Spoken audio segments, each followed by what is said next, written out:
Hello students, हम कर रहे हैं इनकम टैक्स। इनकम टैक्स के अंदर अभी हमारा जो चैप्टर चल रहा है, जो हेड चल रहा है, वो है profit and gain from business and profession, जिसको हम शॉर्ट में क्या बोलते हैं, पीजीबीपी। ठीक है, इसके अंदर अभी तक हमने सेक्शन नंबर 36 तक कर लिए थे, जो इसके अलाउड एक्सपेंडिचर थे कि कौन से खर्चे आप पीएनएल अकाउंट के अंदर दिखा सकते हैं। तो अलाउड एक्सपेंडिचर की बात करूँ तो उसमें सेक्शन नंबर 37 लास्ट बचा हुआ है, जो कि जनरल डिडक्शन का है। अब जनरल डिडक्शन का क्या बोलता है ये सेक्शन?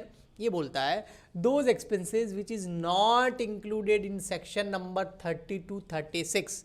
जो ऐसे खर्चे जो सेक्शन नंबर 30 से 36 में नहीं आते, वो आ जाएंगे 37 में। कितना सिंपल है, देखो। ऐसे एक्सपेंडिचर जो सेक्शन नंबर 30 में नहीं आते, 30 किसका था? Expenditure related to building. Section number 31 में नहीं आते, वो किसका था? प्लांट मशीनरी और फर्नीचर से रिलेटेड एक्सपेंडिचर। 32 यानी कि डेप्रीशिएशन।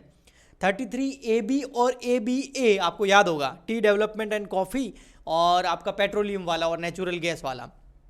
उसके बाद सेक्शन नंबर 34 था नहीं, 35 था साइंटिफिक रिसर्च, और उसके अंदर बहुत सारे सेक्शंस थे 35 के अंदर। फिर 36 मैंने करवाया आपको, और अभी लास्ट है 37। तो ऐसे एक्सपेंडिचर जो 30 to 36 के अंदर नहीं आते, वो यहाँ 37 में आ जाएंगे, वो सारे। बट कुछ चीज़ें हैं जो आपको ध्यान रखनी है। ये एक्सपेंडिचर जो है, ये पर्सनल एक्सपेंडिचर नहीं होने चाहिए एसएससी के, यानी कि बिजनेस से रिलेटेड एक्सपेंडिचर होने चाहिए।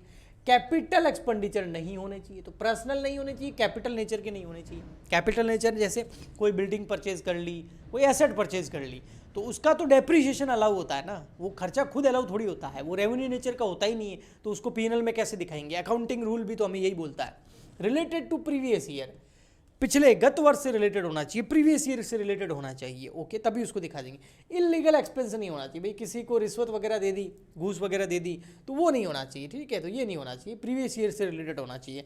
एक्सपेंसेस ऑन CSR, CSR मतलब corporate social responsibility, companies act, income tax act नहीं, कंपनीज एक्ट 2013 का सेक्शन नंबर 135 याद है? कंपनी अधिनियम 2013 की धारा 135 CSR के ऊपर बोलती है कि आपको हर बिजनेस को जो है कॉर्पोरेट सोशल रेस्पॉन्सिबिलिटी पूरी करनी होती है, सामाजिक उत्तरदायित्व पूरा करना होता है, और उसके अगर एक्सपेंसेस है तो वो यहाँ पर अलाउ नहीं होंगी। ओके, तो बड़ा सिंपल है। जो सेक्शन नंबर 30 to 36 में नहीं आते, वो यहाँ आएगा। पर्सनल एक्सपेंडिचर नहीं होना चाहिए, कैपिटल एक्सपेंडिचर नहीं होना चाहिए, expenditure related to previous year होना चाहिए, इलीगल नहीं होना चाहिए, और CSR से रिलेटेड नहीं होना चाहिए। ऐसे सारे एक्सपेंडिचर जो है रेवेन्यू नेचर के जो होंगे, बिजनेस से रिलेटेड जो होंगे, और प्रीवियस ईयर से रिलेटेड जो होंगे, वो सेक्शन नंबर 37 के अंदर इंक्लूड होंगे। ओके, अब यहाँ देखिए अलाउड लॉसेज, ये तो अलाउड एक्सपेंडिचर कर लिया हमने, कहाँ से? सेक्शन नंबर 30 to 37 तक। इसमें 34 डिलीटेड है। ठीक है, ओके। अब है अलाउड एक्सपेंसेस। कौन कौन से एक्सपेंसेस अलाउड होते हैं? तो जैसे अगर आपको लॉस हो गया, आपको थेफ्ट फ्रॉड की वजह से कोई चोरी हो गई, कोई डाका डाल दिया, डाकू आ गए चंबल से, ठीक है, और डाका डाल के चले गए, चोरी हो गई कोई, या फ्रॉड कर लिया आपने, आपके साथ किसी ने गबन कर लिया, है ना, कोई एम्प्लॉय नहीं कर लिया, तो ऐसा अगर कोई लॉस होता है तो वो अलाउड है। Okay, next, loss related to advance payment. आपके जो सप्लायर होते हैं ना, कई बार उनको एडवांस पेमेंट करना पड़ता है। सप्लायर कौन होते हैं? जिनसे हम उधार में गुड्स परचेज करते हैं, तो उसको अगर एडवांस पेमेंट कर दिया और वो पैसा खा के भाग गया, वो मिल ही नहीं रहा है, या इंसॉल्वेंट हो गया, तो उस केस में जो लॉस होगा, वो एडवांस पेमेंट का पैसा जो डूब गया, वो अलाउ है, क्योंकि आपने बिजनेस बढ़ाने के लिए एडवांस पेमेंट दिया था।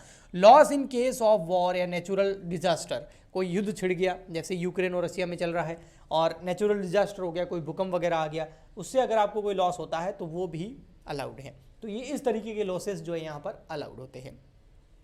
तो अभी तक जो है हमने allowed expenditure and allowed losses देखे। अभी हम बात करने वाले हैं कि ऐसे कौन से एक्सपेंडिचर या लॉसेस होते हैं जो डिसअलाउड होते हैं, यानी कि आप इनकम टैक्स उसको बोलता है कि आप उसको पीएनएल अकाउंट में नहीं दिखा सकते। ओके, तो आइए यहाँ पर डिसअलाउड एक्सपेंसेस की बात कर लेते हैं। सबसे फर्स्ट आता है और मोस्ट इंपॉर्टेंट है, क्वेश्चंस में, न्यूमेरिकल्स में या फिर थ्योरेटिकल पूछा जाता है एग्जाम के अंदर। एडवर्टाइजमेंट, अगर आपकी कंपनी या आपका बिजनेस एडवर्टाइजमेंट करवाता है, तो एडवर्टाइजमेंट तो अलाउड है ना? हाँ, एडवर्टाइजमेंट अलाउड है। अगर आप टीवी पे विज्ञापन करवा रहे हैं, पोस्टर छपवा रहे हैं, वो खर्चा अलाउड है। बट आप एडवर्टाइजमेंट कहाँ करा रहे हैं? जो पॉलिटिकल पार्टी के सेमिनार वगैरह होते हैं, वहाँ करवा रहे हैं आप एडवर्टाइजमेंट। जैसे कोई पॉलिटिकल पार्टी की कोई सभा है, पीछे पोस्टर लगा दिया आपकी कंपनी का, नहीं, डिसअलाउड हो जाएगा वो। हाँ, इसकी जगह टीवी पे ऐड कराइए, किसी एक्टर से करवाइए, यूट्यूब पे ऐड करवा दीजिए, इंस्टाग्राम पे करवा दीजिए, पोस्टर छपवा दीजिए, पैम्पलेट छपवा दीजिए, बिकवा दीजिए, मतलब उसको, ठीक है, वो सारे खर्चे अलाउड है। बट पॉलिटिकल पार्टी, कोई राजनीतिक पार्टी है, बीजेपी हो गई, कांग्रेस हो गई, अप्पा हो गई, सप्पा हो गई, और भी है, ठीक है, अप्पा टप्पा सप्पा जो भी है, तो उनमें अगर आप पॉलिटिकल पार्टीज के अंदर क्या करवा देते हैं, एडवर्टाइजमेंट करवा देते हैं उनके साथ मिलकर के अपनी कंपनी का, अपने प्रोडक्ट का, तो वो खर्चा डिसअलाउड हो जाएगा। Okay, next, payment to NR. NR मतलब कौन होता है? एनआर मतलब हो गया नॉन रेजिडेंट। अगर आप पेमेंट कर रहे हैं नॉन रेजिडेंट को, नॉट अ रेजिडेंट को या फॉरेन कंपनी को, तो डिसअलाउड हो जाएगा खर्चा।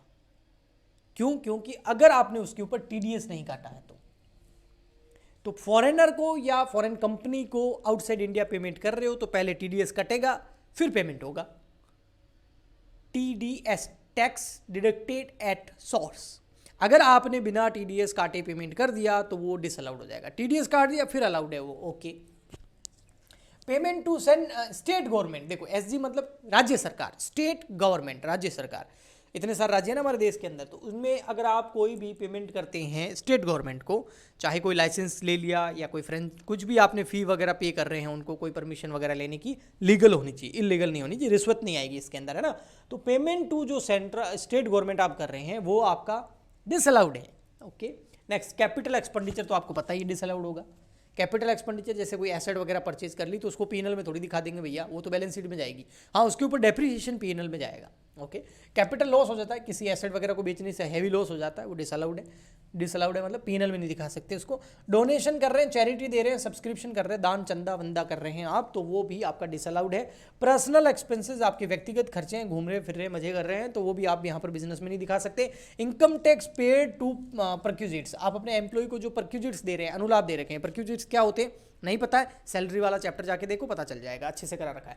तो परक्यूजिट्स जो हैं वो आप अपने एम्प्लॉय को दे रहे हैं, वो तो ठीक है, लेकिन उसके ऊपर टैक्स, जो परक्यूजिट के ऊपर टैक्स बनता है एम्प्लॉय के लिए, उसका पेमेंट भी आप कर रहे हैं, यानी कि आपका बिजनेस कर रहा है, तो वो फिर इनकम टैक्स जो पे किया आपने परक्यूजिट के ऊपर वो डिसअलाउड हो जाएगा।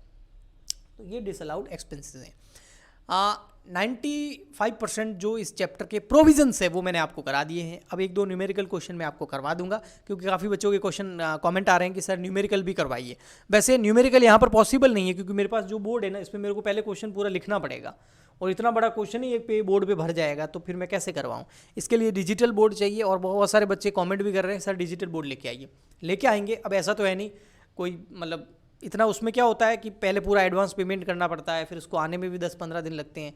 तो मैं आपको बता देता हूँ, कम से कम 1-2 महीने लगेंगे अभी भी डिजिटल बोर्ड आने में, है ना, क्योंकि अपना चैनल इतना बड़ा नहीं है, इतनी ज़्यादा इनकम नहीं है कि अपन हाथों हाथ ले सके उसको, है ना।